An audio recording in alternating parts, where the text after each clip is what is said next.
कि आज हम रीट लेवल फर्स्ट और सेकंड के लिए एक बहुत महत्वपूर्ण टॉपिक बंडोरा का अवलोकन आधारित अधिगम की यहाँ चर्चा करेंगे। अब देखिए, सबसे पहले तो बंडोरा का जो अवलोकन आधारित अधिगम है इसको हम लोग सामाजिक अधिगम भी कहते हैं। अब देखिएगा, इनका मतलब देखिएगा, अवलोकन आधारित अधिगम, इसको सामाजिक अधिगम क्यों कहते हैं? इसको सामाजिक अधिगम हम इसलिए कहते हैं क्योंकि इसमें बंडोरा ने कहा है कि बालक जो भी सीखता है वो सब समाज से सीखता है, इसलिए हम इसको क्या कहते हैं? सामाजिक अधिगम कहते हैं। समाज जिन कार्यों को स्वीकार करता है बालक ऐसे कार्यों को अधिक करता है, और समाज जिन कार्यों को नकारता है बालक ऐसे कार्यों को कम करता है। इसलिए हम इस बंडोरा के अवलोकन आधारित अधिगम को सामाजिक अधिगम भी कहते हैं। दूसरा, इसको आप प्रेक्षणात्मक अधिगम भी कहते हैं। क्या प्रेक्षणात्मक अधिगम क्यों कहते हैं? क्योंकि बालक प्रेक्षण से सीखता है, समाज को देख करके सीखता है, इसलिए आप इसको प्रेक्षणात्मक अधिगम भी कहते हैं। अब जो बंडोरा का जन्म है ये 4 दिसंबर 1925 में हुआ, और बंडोरा अभी तक जीवित हैं। जीवित मनोवैज्ञानिकों में से एक है बंडोरा, जिनका जन्म हुआ 4 दिसंबर 1925 को कनाडा में। कहाँ जन्म हुआ भाई बंडोरा का? कनाडा में जन्म हुआ। और कनाडा जो है विश्व में क्षेत्रफल की दृष्टि से दूसरा सबसे बड़ा देश है। बंडोरा साहब 6 भाई बहन थे, जिनमें से सबसे छोटे हैं बंडोरा, और 20वीं सदी के चौथे सबसे महान मनोवैज्ञानिक हैं बंडोरा। बंडोरा का जन्म एक ऐसे इलाके में हुआ जिनको शिक्षा की दृष्टि से हम दूर दराज का इलाका कह सकते हैं, इसलिए बंडोरा सीखने में स्वतंत्र और आत्म प्रेरित रहे हैं। बंडोरा ने कुछ प्रयोग किए, बंडोरा ने बहुत से प्रयोग किए हैं वैसे तो, लेकिन कुछ प्रयोग उनके बहुत अधिक फेमस रहे हैं, जिनमें से एक हम बात करें तो उसमें देखिएगा, खिलौनों पर एक प्रयोग किया। उसमें बंडोरा ने कुछ बालकों के एक समूह को एक कमरे में रखा और वहाँ कुछ खिलौने रख दिए। अब उनको एक फिल्म दिखाई जाती है बच्चों को, जिसमें एक बालक प्रवेश करता है और वो खिलौनों के साथ में मारपीट करता है। 5 मिनट की फिल्म बच्चों को दिखाई जाती है ये, जिसमें बालक प्रवेश करता है और खिलौनों के साथ में मारपीट करता है। यहाँ तक दिखाने के बाद में बंडोरा उन बालकों के 3 समूह बना देते हैं और उनको 3 अलग अलग जगह बैठा देते हैं। अब उनको 3 प्रकार की अलग अलग फिल्में दिखाई जाती हैं। पहला जो समूह है उसमें आगे क्या किया जाता है, जो बालक खिलौनों के साथ में मारपीट कर रहा था उसको पुरस्कृत किया जाता है, सम्मान दिया जाता है उसको। और दूसरा जो समूह है उसको आगे की फिल्म में दिखाया जाता है कि जो बालक मारपीट करता है उसको दंड दिया जाता है। और तीसरे समूह को बंडोरा ने दिखाया कि जो बालक खिलौनों के साथ मारपीट कर रहा था उसको ना तो दंड दिया जाता है और ना ही उसको पुरस्कृत किया जाता है। उसके बाद में इन बच्चों को एक कमरे में बंडोरा ने बंद कर दिया और उनके व्यवहार को रिकॉर्ड किया।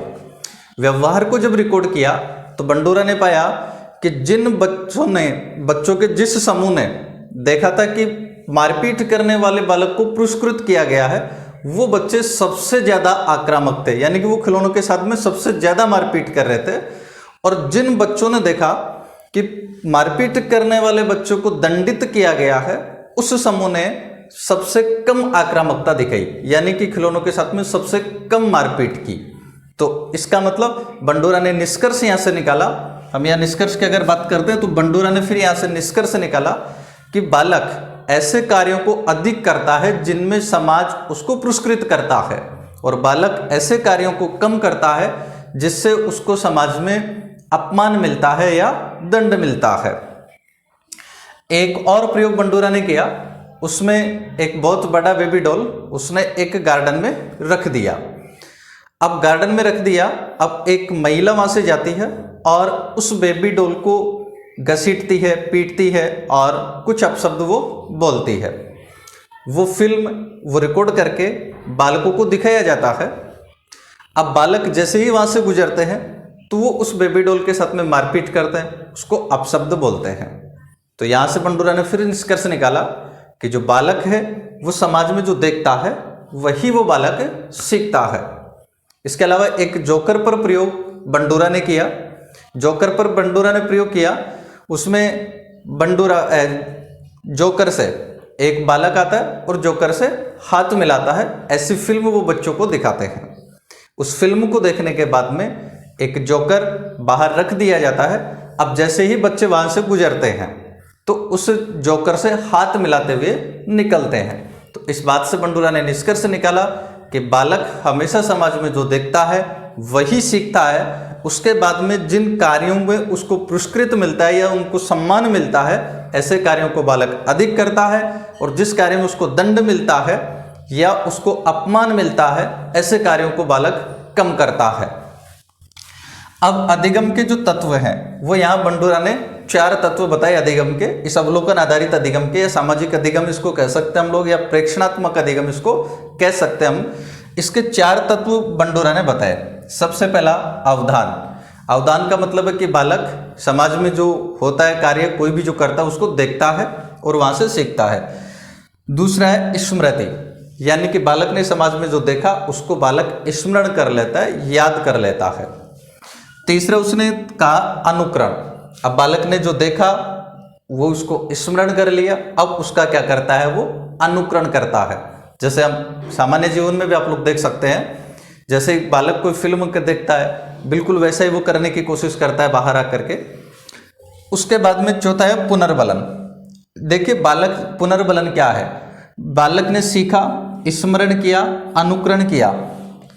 अनुकरण करने के बाद में अगर बालक की प्रशंसा की जाती है उस कार्य पर, तो बालक उस कार्य को अधिक करता है, और अगर बालक को डांटा जाता है तो फिर बालक उस कार्य को कम करता है या फिर नहीं करता है।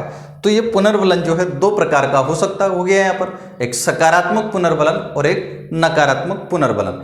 सकारात्मक पुनर्बलन तो क्या हुआ, जब आप बालक की प्रशंसा करते हैं तो फिर बालक उस कार्य को ज्यादा करता है, ये सकारात्मक पुनर्बलन हो गया। जबकि अगर आप बालक को डांटते हैं तो बालक ऐसे कार्य को या तो नहीं करेगा या फिर कम करेगा, तो ये हो गया नकारात्मक पुनर्बलन। इस प्रकार से बंडूरा ने अधिगम के तत्व बताए कितने, 4। अब सामाजिक अधिगमवाद का शैक्षिक महत्व अगर हम लोग देखें तो शिक्षा में इसका क्या महत्व है। शिक्षा में देखिएगा, शिक्षक को बालक के सामने ऐसे उदाहरण प्रस्तुत करने चाहिए जो मॉडल योग्य हो, यानी अच्छे उदाहरण प्रस्तुत करने चाहिए। महान लोगों के बारे में बच्चों को बताना चाहिए, क्योंकि और शिक्षक को अपने आप में भी बच्चों के सामने एक अच्छे उदाहरण के तौर पर पेश करना चाहिए, क्योंकि बालक जैसा देखता है वैसा ही सीखता है। तो सीखने के बाद में बात करें अगर बालक की, तो समाज के बाद में अगर बालक सबसे अधिक कहीं से सीखता है तो बालक सीखता है शिक्षक से। इसलिए शिक्षक को हमेशा ध्यान रखना चाहिए कि वो बालकों के सामने अपने आप को भी एक मॉडल के रूप में प्रस्तुत करें, एक अच्छे मॉडल के रूप में प्रस्तुत करें। बालकों के सामने अव्यावहारिक बातें करने से बचें, उनके सामने कोई भी गलत बातें नहीं करें, और ऐसे लोगों के उदाहरण उनको दे, महान, जिन लोगों ने बहुत महान कार्य किए हैं। इसके बाद में चूंकि देखो यहाँ पर बंडूरा ने ये 3 तत्व जो लिए हैं, अवधान, स्मृति और अनुकरण, इन 3 तत्वों की वजह से बंडूरा को हम लोग प्रथम मानव व्यवहार संज्ञानवादी भी कहते हैं। इसलिए बंडूरा को हम लोग क्या कहते हैं, प्रथम मानव व्यवहार संज्ञानवादी कहते हैं। और फिर इसके बाद में ये देखते हैं बंडूरा की जो पुस्तकें हैं। बंडूरा ने कुछ पुस्तकें जो लिखी हैं उनमें से एक है सामाजिक शिक्षण सिद्धांत, 1977 में प्रकाशित हुई थी। बंडूरा की एक पुस्तक है आक्रामकता, ये जिसमें एक सामाजिक विश्लेषण, समाज से सीखने का जो विश्लेषण है वो इसके अंदर किया गया है, और ये 1973 में प्रकाशित हुई। विचार और सामाजिक कार्यों के नींव, ये 1986 में प्रकाशित हुई। अब हम एक क्वेश्चन देखते हैं इसके ऊपर। देखिए कि निम्न में से कौन सा उदाहरण बंडूरा के अवलोकन आधारित अधिगम का उदाहरण नहीं है। ठीक है, तो पहला है विद्यार्थी द्वारा केचुए के विच्छेदन को सीखना। इसको अगर हम देखें तो ये वाला जो एग्जाम्पल है बिल्कुल बंडूरा का अवलोकन आधारित अधिगम है। कैसे देखिएगा, बालक केचुए का जो विच्छेदन है अपने आप कभी नहीं सीखेगा, वो उसको कहीं ना कहीं शिक्षक से प्रेरणा मिलती है कि केचुए के विच्छेदन से हमें कुछ सीखने में सहायता मिलेगी, इसलिए बालक केचुए का विच्छेदन करना सीखता है। तो इसकी जो प्रेरणा है बालक को कहीं ना कहीं शिक्षक से या समाज में किसी ऐसे व्यक्ति से मिलती है जो इस कार्य में पहले से संलग्न है। इसलिए यह बंडूरा का अवलोकन आधारित अधिगम का उदाहरण है। दूसरा, क्रिकेट का उत्साह। ये भी बिल्कुल अवलोकन आधारित अधिगम का ही एक एग्जाम्पल है, क्योंकि क्रिकेट एक विशेष खेल के प्रति बालक का जो उत्साह है वो बिल्कुल अवलोकन आधारित अधिगम का उदाहरण है। क्यों है देखिएगा भाई, विशेष क्रिकेट में उत्साह बालक का क्यों होगा? या तो बालक हो सकता है टीवी पर सारे दिन मैच अधिक देखता हो, जिसकी वजह से बालक का लगाव क्रिकेट के प्रति अधिक हो जाएगा, या फिर उसके समाज के परिवेश में लोग क्रिकेट को बहुत अधिक पसंद करते हैं बजाय अन्य खेलों के, इसकी वजह से बालक का उत्साह क्रिकेट में अधिक होगा। तो क्रिकेट में जो उत्साह है वो भी बालक में कहीं ना कहीं समाज से ही उसको प्रेरणा मिलती है, इसलिए क्रिकेट में जो उत्साह है ये भी अवलोकन आधारित अधिगम का ही एक एग्जाम्पल है।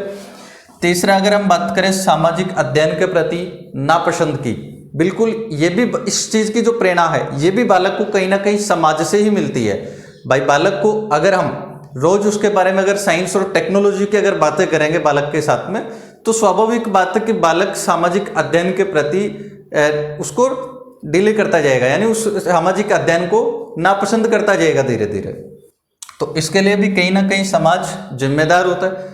और चौथा जो आपके पास है, स्कूल की घंटी बजने पर अपने बस्ते बंद कर लेना, भाई ये तो एक सामान्य प्रक्रिया है, ये तो समाज से सीखने की प्रेरणा नहीं मिलती इसमें। तो आपके पास में ये वाला जो एग्जाम्पल है, ये स्कूल की घंटी बजने पर अपने बस्ते बंद कर लेना, ये अवलोकन आधारित अधिगम का उदाहरण नहीं है, इसलिए इसका जो आंसर हो जाएगा ये आपके पास में आ जाएगा डी।